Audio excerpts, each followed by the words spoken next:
পানি বহুত উপরে ধরছে, আমার ঘর বাড়ি বেয়া হয়েছে, মন্দির পূজা করেছো, তাতে খিচুড়ি বেয়া হয়েছে, মানে গ্রামের গুরুত্ব নেই করে এনেকা বেয়া হয়েছে আমার। এই আমার ঘর বাড়ি একেবারে বেয়া হয়েছে, টিন সব চেপটা হয়ে গেছে, ভাঙি গেছে।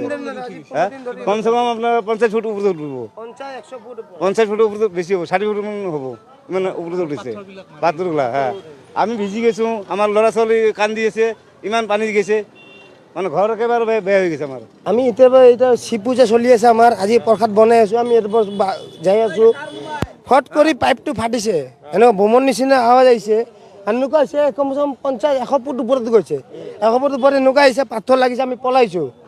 আৰু আজি 10-15 দিন ধৰি এইটো দেখাই পাই আছোঁ, এই জেগাটো এটা লাল ফ্লেগ নাই, খালি এটা পাথৰ দি, পাথৰ এতিয়াও আছে ডাঙৰ পাথৰটো, এইটো দি এনেকুৱা ৰাখিছে, এনেকুৱা ৰাউণ্ড চলি আছে। আৰু আজি হঠাৎ কৰি এনেকুৱা হ'ল, আমি পূজাৰ প্ৰসাদ মানে খিচুড়ি বনাই সব শেষ, সব তাতে পাথৰ পৰি একে শেষ, আৰু আমি পলাইছোঁ। আমাৰ ইফালে পানীয়ে পানী, মানুহ এনেকুৱা কান্দি দিছে, এনেকুৱা অৱস্থা হৈ গৈছে। এই গেমন না জায়গা এইটো যি নাজানো, এনেকুৱা কৰি আমি কৰি আছে।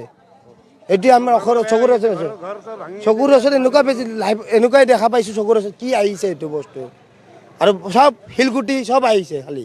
এইটো কৈলাশনগৰ হয়, কৈলাশনগৰ পাণ্ডু। কেতিয়া হৈছিল?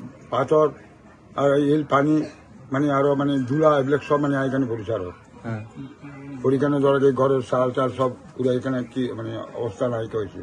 আমি গৰীব দুখীয়া মানুহ, আমি যিবিলাক কৰি মানে এইবিলাক চাই কেনে আমি খাওঁ, এইবিলাক ঘৰ বান্ধি কেনে খাওঁ। এইটো আমাৰ চৰকাৰ কিবা আমাৰ এটা কিবা কৰিব লাগে, সেইটোৱেই।